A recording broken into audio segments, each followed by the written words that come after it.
বসে রক্ত চুষবে এইটা কেউ কখনো মানুষকে কোটিপতি করে দিয়েছে।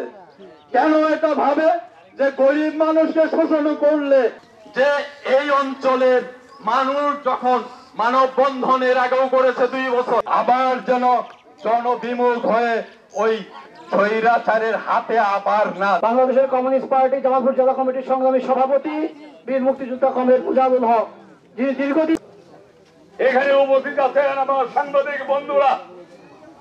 সেদিন আমরা লোক মৃত্যুবরণ করেছে আমার পার্টির নেতা, আমার জরিয়ানোকে স্মারকলিপি জমা দেওয়ার জন্য।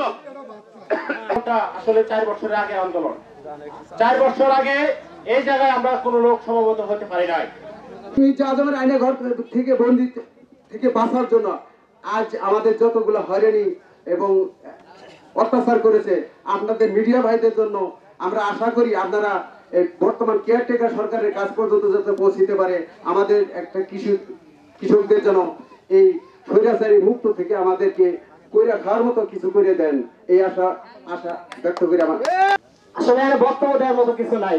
আপনারা জানেন যে আমরা আসলে কি কঠিন সময়গুলো বার করছি বা কিভাবে বার করছি, আমাদের সময়গুলো কিভাবে গেছে, আমাদের জায়গা জমিগুলো মির্জা আজম কিভাবে নিছে। হ্যাঁ, এই মির্জা আজম এর একটা জালিম, এই জালিম আমাদের উপরে কিভাবে অত্যাচার করছে আপনারা জানেন। আমাদের বিভিন্নভাবে হয়রানি করা হয়েছে, বিভিন্নভাবে মামলা মোকদ্দমা দিয়া আমাদের এমন ভাবে অত্যাচার করা হয়েছে, আমরা দীর্ঘ 3 মাস যাবত এই এলাকার একজন পুরুষ লোক আমরা বাড়িতে থাকতে পারি নাই।